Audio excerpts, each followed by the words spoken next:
God's Day, and welcome to my channel, Ree's Being Refined by the Fires. I'm Ree, and I hope you and yours are doing well today on this wonderful Wednesday. Today, for my August 2025 episode, I'd like to reflect on a lady, I'll say a female, because it was named Katrina, because she was anything but a lady. Only pretty thing about her was her name, and that's even up for debate. But the devastation that she caused here in New Orleans 20 years ago, because 20 years ago on August 29th was the day that she landed in Louisiana. And the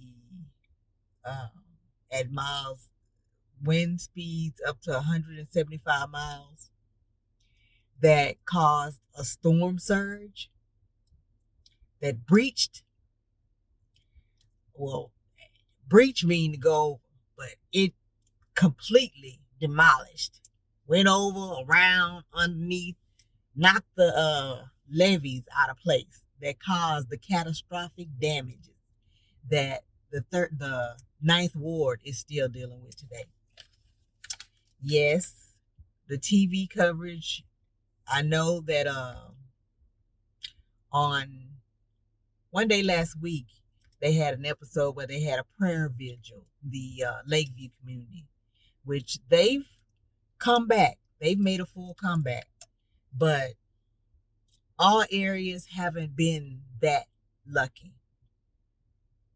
I don't know whether to say that God favors certain people, but just know that Lakeview is an upper class neighborhood. They have mansions in Lakeview. Whereas the Bywater and Ninth Ward areas, just regular everyday working people. A lot of them work in the service industries. And, a lot of them, they make tips only, depending on their job. And if they have a house note and kids, and many people over there on that side of the river, they don't even have cars. Their kids ride the bus, and they catch the public transportation, or RETA as they call it down here. They catch, it was Metro in Houston, but here in Louisiana in New Orleans is RETA. And regional, I don't know, something transit. I don't know. I just know T is transit and R is regional. But today's episode is about remembering Katrina and reflecting on resilience. Because the Ninth Ward and the Bywater area have had to have resilience.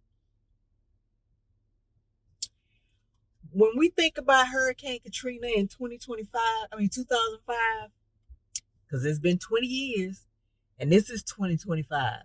So in 2005, the year that we got married, me and my husband, we've made 20 years this year. So now is 20 years of Hurricane Katrina on the 29th. But we remember the images flood our minds of people, streets underwater, stranded families, neighborhoods wiped away. And for me, those weren't just images on the screen.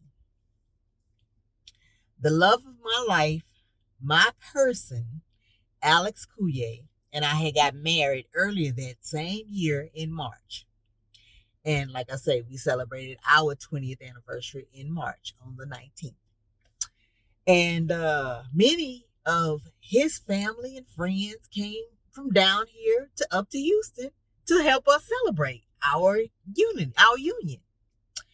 And they came up there on Friday, because we had practice that night, and we had special little boxes for them for their. We had one of our friends, Darlene. She was our what do you call it? Wedding coordinator, and her husband Vincent made these little boxes that I had bought. Uh, and he put in each box shrimp po' boys with a bag of chips, and then they had a drink, a soda or whatever. But they were delicious. Thanks again, Vincent. Hey, Darlene. But and they came and they checked into a hotel. Some stayed with their relatives who were transplants from New Orleans. They already lived in Houston, but they had left here. They was born and raised here, but they left, and they did the reverse of me. I was born in Houston, Texas, and I moved here. They were born in Louisiana. They moved to Texas, to Houston. But anyway, they stayed with their other relatives. Some of them had kids up there because Alex has a couple of cousins that have moved up there. And while others stayed in a nearby hotel near the church where our wedding would take place, our wedding and reception. And that was one of the best days of our lives. We had fun.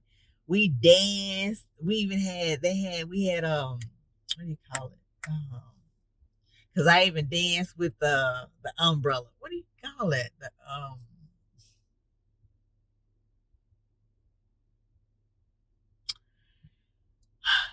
you guys know, here in New Orleans, usually they dance with the rags because some of my mother-in-law had rags made with our names and the wedding date on there, and some of was dancing with the rags. And my sister-in-law made me an umbrella, and it had our colors on there, color ribbons hanging off, and I was dancing with it. And Alex had a rag that he was dancing with. Oh, I can't think of the name of the dance. Excuse me, guys. Brain stroke, remember? And I had the name of the dance in my head before I started, but it went away like that. But anyway, and so some of them stayed with their loved ones, but we had a beautiful wedding and enjoyed all the love and best wishes that surrounded us. They all stayed another night. They got up early the next morning to head back home early Sunday. Then, months later, just days before the end of August, Hurricane Katrina had developed into a Category 5 storm, still in the ocean, and was headed directly towards New Orleans. So the city had an emergency evacuation, and his family had to evacuate because it was a mandatory evacuation. Everybody had to get out the city, or you had to hunker down wherever you were. As you guys know, a lot of people end up getting trapped in the Superdome, and that's how a lot of people end up. The evacuees end up coming, because then after the storm, they was bused to Houston, Dallas, and other big cities. They had people going all the way up to Chicago and New York. So, but his family had to come up to stay. They asked to stay with us. His sister Karen, her husband Ronald, and their two kids, Denzel and Dejan, who were well, Denny is the same age as my son Trey, so they were in middle school at that time, and Dejan was in elementary school.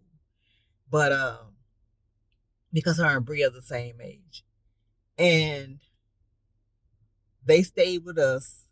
The boys slept together, and the girls slept together. Bria and Dejan slept together, and Trey and Denzel slept in the same bed, and then Karen and Ronald slept on our couch in the living room. And we don't have furniture like that. It's like, if you could sit on it, sleep on it, eat on it, whatever, we ain't funny like that. We don't put cover it in plastic and all that. That's being extra. We don't do all that. Homes are made to be lived in. I'm talking to somebody. If I stepped on your toes, say ow. But so they asked if they could stay with us, and just to give you a mental picture, there was 9 of us. Alex, me, my 3 kids, Britt, Trey, and Bria, and then Karen, her husband Ronald, and their 2, Denzel and Dijon. 9 people in a single family, 4-bedroom, 2-bathroom home. But with God, all things are possible. And we made it work. We made it work. Actually, I missed them when they left because Karen, since she wasn't working during the day, we come home and we'd have dinner fixed already. And not just because of that, I missed the company. It was fun. I've always wanted a big family like that. And that's what made me think of that. Having that many people in the house with us made me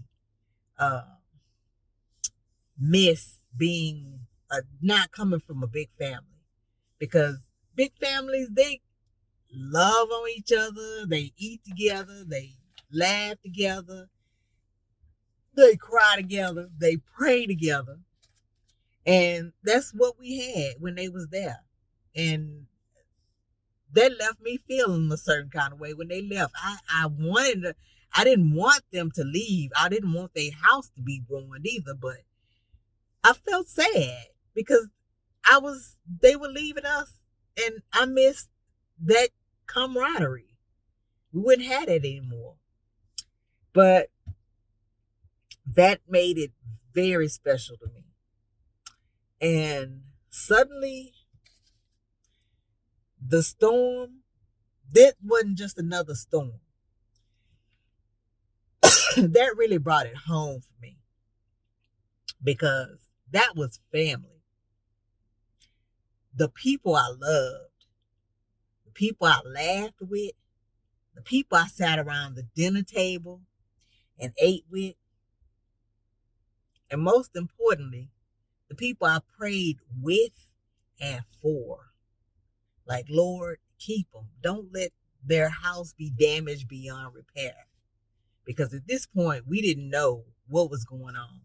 And they even Ronald tried to come back down here, but they wouldn't allow anybody into the city because there was a lot of people trying to get back into the city. They wouldn't even let them come back in. So they had the police out there and highway patrolmen blocked off. And they wouldn't allow them in the city. So, and I could still see myself before they even got there, sitting in Houston, eyes fixed on the TV because they were showing all kinds of stuff. It was people looting, and I'm like, shouldn't y'all be in the house? People downtown just looting, taking stuff. And it's like, you realize they got you on camera. They could file charges if they wanted, because they got everybody's picture who took something that didn't belong to them. And watching the wind tear through the city, and the water was rising higher and higher. The silence of unanswered phones still haunt me. Do you remember that? Were you trying to contact somebody that was affected by the storm and you couldn't get in touch with them? The phone just rung, and you wondering, your mind just went to racing, like, are they okay? Why they're not answering the phone? And you call back. You know, not being a pest, but you were concerned. And that's not a good feeling. Not a good feeling. And as I sat there thinking about my husband, sister, mother, aunts, and uncles, and cousins, wondering if they had made it out, Okay. Wondering if they had shelter, food, and if their homes would exist when it was all over. Even though I was physically safe in Houston, I didn't feel safe. My heart was tied to my now New Orleans through family and love, marriage. And when your family hurts, you hurt too. You don't like seeing your family hurt. And if you were in Houston at that time, you'll remember this. We became a second home. Houston became a second home to many refugees or evacuees. That's what they were called, evacuees, who poured into our city with nothing but the clothes, many with nothing but the clothes on their backs. Maybe some of you listening opened your own homes, cooked meals, or volunteered. I remember that I helped collect clothing and shoes for women and children at my job, Great American Business Products, because they were taking up a collection. And because many people didn't have anything. They just, like I say, had the clothes on their backs when they got here. So after my in-laws arrived, I remember going to a place with them, a place that had assistance for the evacuees where they could get, they had food vouchers and they could get clothes if they needed it, toiletries, whatever, the basic necessities. And I even recall seeing a young lady, a young mother, who had a tiny newborn wrapped, swaddled in a blanket, meaning that God had allowed her to deliver that baby so they could evacuate and make it out of the city in time. Because many people got stuck and trapped. And I've been in the hospital a lot of times, and it would be horrible if you were released, ready to be released, and was stuck at the hospital. Because where you gonna go? Ain't nobody had no power then.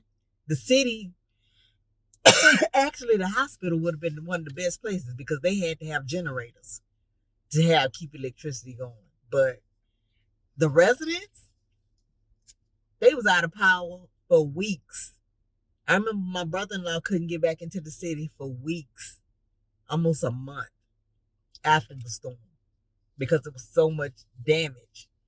Trees that fell, debris, cars were all blown across it was a mess.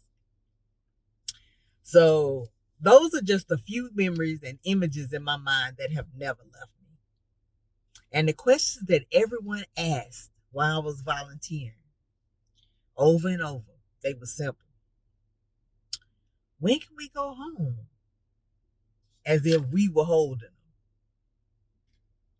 And wonder if I'll be able to go. Wonder if there'll even be a home to go back to. Which we, as Houstonians, we were just people. We knew as much as they did. And the best thing we could have did was just listen. Because we didn't have answers. None of us were gods. But a listening ear is a good thing. Sometimes people just need to be heard. Even if they talking and you don't want to hear it, it don't make sense. You think they talking crazy. And this was a stressful time. They had people who had ended up having PTSD from behind, especially the ones who had to stay in the Superdome. That was very traumatic. And I don't wish that on anybody. Because I've had some very traumatic experiences in my own life. And believe me, it's no fun. The city's journey of recovery. And yet, through the heartbreak, one thing that stood out, the resilience of New Orleans. Even after the flood waters destroyed so much: the culture, the joy, the music, the food, the laughter. But it still refused to die. My husband's family was proof of that. Some decided to stay in Houston and build new lives up there. Others came back as soon as they could, determined to reclaim what was rightfully theirs. Slowly, New Orleans began to breathe again.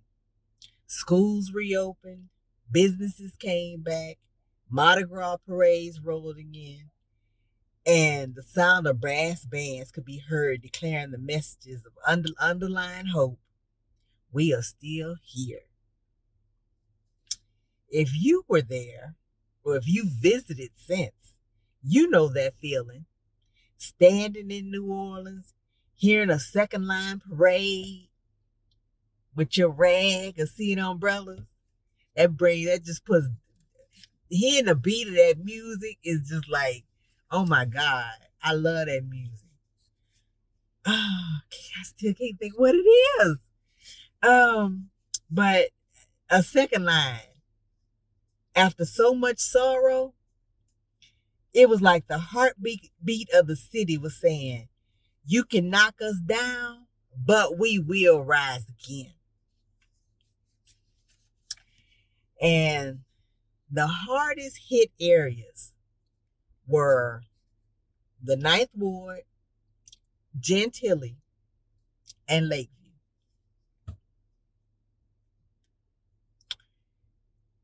And here's the truth. Not every part of the city has recovered.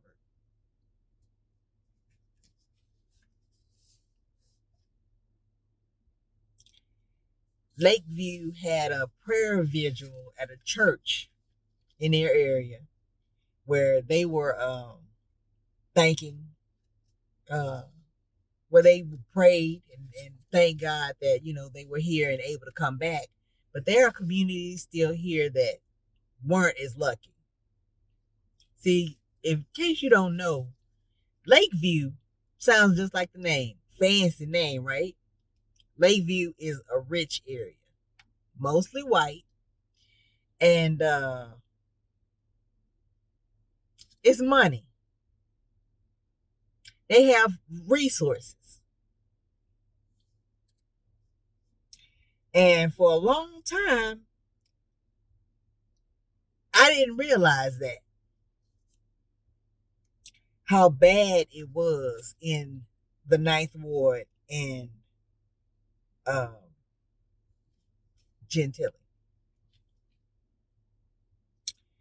But not accidentally, Godcidentally, I stumbled across a story about the Ninth Ward.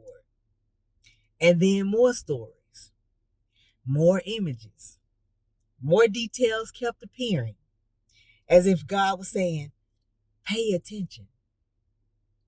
Don't forget them. And that's how I learned about Burnell Cotlin. Maybe you've heard his name before. He opened the very first grocery store in the lower Ninth Ward after Katrina. Think about that. A community with no access to food. He was told by the agriculture department that after he had called all the big box stores, Walmart, Rouse's, Winn-Dixie, none of them wanted to have anything to do with the Ninth Ward. They said it was a food desert, and they weren't willing to put their stores in a food desert.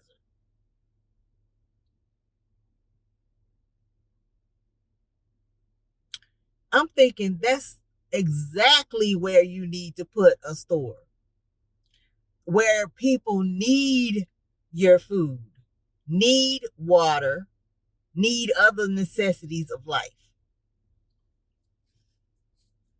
I don't get these big corporations. I don't. God is not pleased. God is not pleased. They just thinking about the bottom line. The bottom line. And that's not right. People come first. But God sits high and he sees low, and he will have his judgment, rightfully so. So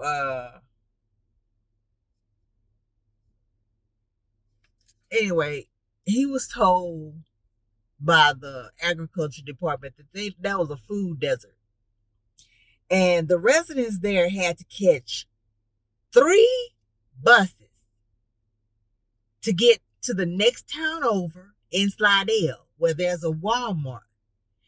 And imagine that. If you got your kids with you, you have to ride the bus, meaning you're limited to how much you can carry back, unless you give each one of you, depending on how big your kids are, depending on how, you know, I can't imagine. It's been years since I rode the bus. And I've never ridden a bus here in New Orleans. I've always had transportation. And when we live on the West Bank, everybody has to have a car.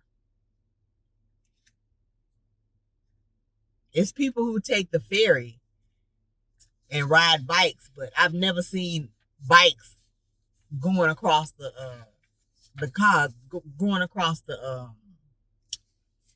bridge.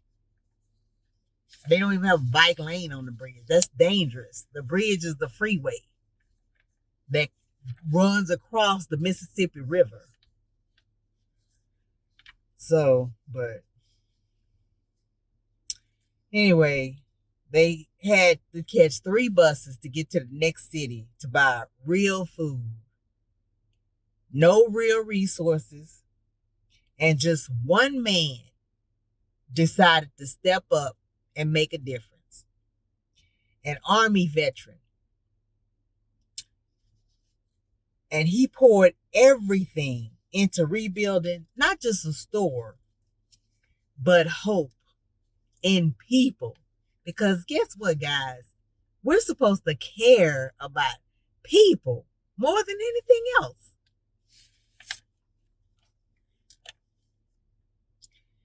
The more I read, the more I realized that wasn't random.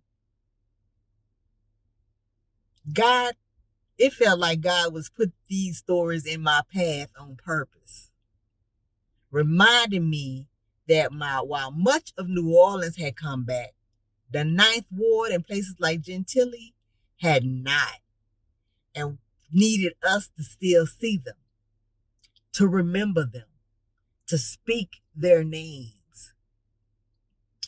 Ninth Ward, Gentilly.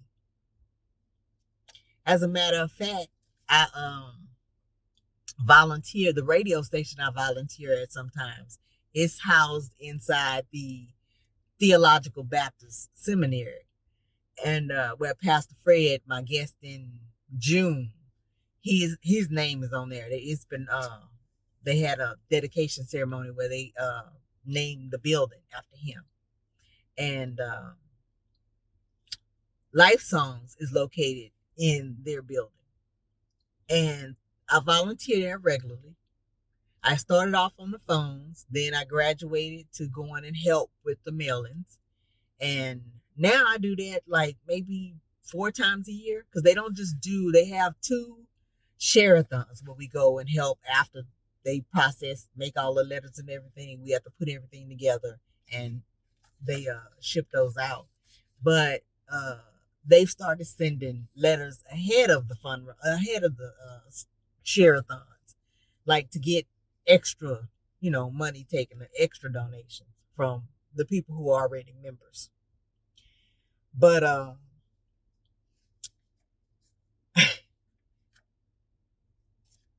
FYI, look how God works. But God, let it be known, after an in-depth investigation of the faulty levee system that didn't hold up against all the pressure from the high winds and the water from at least three other main bodies of water, a combo of lakes and rivers, that the engineers made a bad judgment call on that, and it will go down in history as one of the most expensive storms to date in the United States. Anyway, for years, I had sat in the truck with a bag full of work. I even would bring my laptop sometimes. And I'd work on stuff at NORD, the New Orleans Recreational Department. And their center is called Stalling Center. That's on St. Claude. And for all those years, I had just been watching traffic because, Dawn had her dance after school. And between 5:45 and 6, her class will start. And then sometimes into the night, like at 8:30. So for years, years, years, I had been sitting there wondering where all those people are going across that bridge. And what bridge is that? But I didn't take it any farther than that. It was just like, and the people I asked, they didn't know either. So I just let it go. Well, then finally, on one Saturday morning, Alex was off from work because I had even asked him if he knew. But like I say, when he left here, after he graduated from high school, he went straight to Prairie View. So I had told him about that bridge and all those people going over there as I'm sitting there waiting for our daughter to finish. And on Saturday mornings, me and him would normally go and get a cup of coffee or get some breakfast, and we'd make sure Zon ate a little something before she went to dance. But usually we, if we knew we was going to go somewhere, it'd be like, well, we'll get something when we go to the store or when we go run errands. And we do that. But that Saturday, Alex had asked, well, you want to go and take a ride? Why don't we ride across the bridge that you be seeing all them people go over and check it out and see what's over there? It might be some restaurants or stores over there or something. So we commence to drive over the bridge, which happens to be the Industrial Canal. And that I just found out doing research. I didn't know that when we went there then. But we crossed the bridge, and guys, I didn't even realize where we were. He didn't realize where we were because, like I say, he wasn't driving as a teenager. After he graduated from high school, he went straight to college. And me being a newbie down here, I like to drive around, but God hadn't put it on my heart to drive over that bridge and see what was. So I just sat there. But that's something else. You got to watch out. God wants you. He won't speak to you if you're too busy. He won't. You have to sit still. Because I would have a bag full of activities and stuff for me to do. So I'd be constantly busy. And half time I'd get back home and wouldn't have worked on usually just one thing. So that whole bag of stuff was a waste. So I've tried to stop bringing a bag of stuff thinking I'm going to get all that done, because I don't. I'll bring one thing that really needs to be done. And anyway, so we drive across the bridge looking for, possibly some stores that we could go to and check out something new.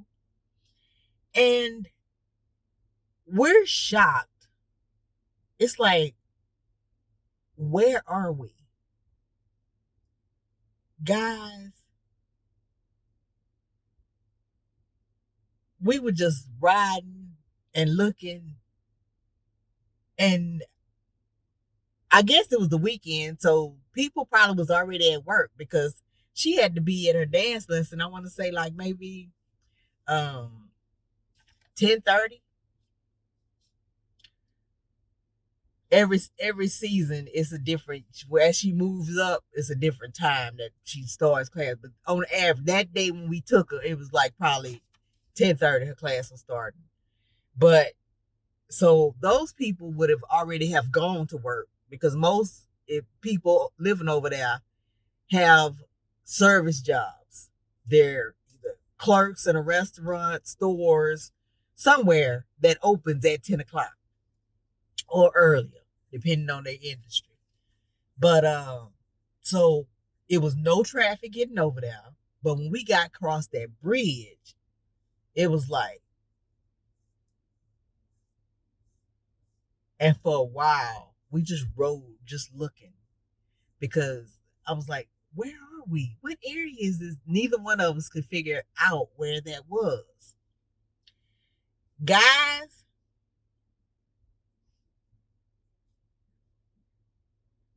and keep in mind, I have been seeing Burnell's Market, stuff on Burnell Cotland for years. And it never connected that we were in the Ninth Ward. Guys, it looked like a war-torn city. There were abandoned houses, grass just grown up, no stores. You could see barbershops, beauty shop, nothing was open. And you could tell it was, nobody came back. A lot of people, when they left for the evacuation, and they know how much water came over there, they didn't bother coming back, because supposedly back in the day, the Ninth Ward was one of the places to be, according to Burnell. But now it's a totally different story. You wouldn't believe that that's the same place that he talks about when he was younger. Don't look like that no more. But God has a plan. And I'm gonna get involved and I'm gonna try to get back into my art. And I'm gonna offer to do some bowling pins for him and Keisha. They own the store together. And she's his, literally, backbone. She keeps him on track. I call him the Energizer Bunny, because the day that I called him, and I had no idea I was actually calling his phone. I actually called his phone and he picked up. No secretary, no need to leave a message. He called and I spoke to him. Burnell Catlin. Guys, me and him, and every picture I see him on, he has a bright smile on his face, a big bright smile. And his voice, I mean, he just, you have to hear him speak. He's gonna be, him and Keisha are gonna be my special guest speakers, speaking on Katrina and how their store, Burnell's Lower Ninth Ward Market, is bringing hope to the hopeless. Their city, like I say, Lakeview, Gentilly, and Ninth Ward all got a lot of water. Lakeview is back. We even we hosted a Super Bowl here this year. Did any of that money, them billions of dollars, go to right down the street? Because they're right down the street. They're in, you could drive on that main street. St. Claude runs into the back of downtown, or the CBD, as it's called here, Central Business District. Somebody couldn't wrote a check and call him to pick it up or mailed it. But no, they spent money renovating the lights on the bridge, and it's pretty, it's beautiful. It could change colors, and it's fun to see what color they gonna have tonight. And yeah, so we went over there, and I had neither one of us had any idea where we were. It looked like we was in a third world country. Everything was broken down, dusty, and just you could tell it wasn't kept. The houses were uh hadn't been lived in. They had overgrown lots, and even the houses that were there, it's hard to explain. You have to get online and look at pictures. And he says, I think his neighborhood was his community rather, because they have the upper ninth and the lower ninth ward. He's in the lower ninth, which is right by the bridge. But and we drove for a while. I don't even know how far we might have been up in the upper ninth ward to where as far as we drove up, but we ended up coming back down to the lower ninth ward and crossed the bridge right there and went back onto St. Claude Street. But guys, they need help. So if you have it in your heart, I'm gonna make and see what could be, guys, because I'm gonna have Alex make a video as a trailer for their upcoming interview next month of the pictures that I took. Guys, you would not believe the property that he bought. You would have looked at that property and say, oh no, I'm not buying that. That needs too much work. And he was in the military as a policeman. Didn't have any construction experience, but he put together a group of people. I don't even know if he put together a group. People just came. As far as I know, people just came and helped. He's had people come from out of state, groups of people come and help.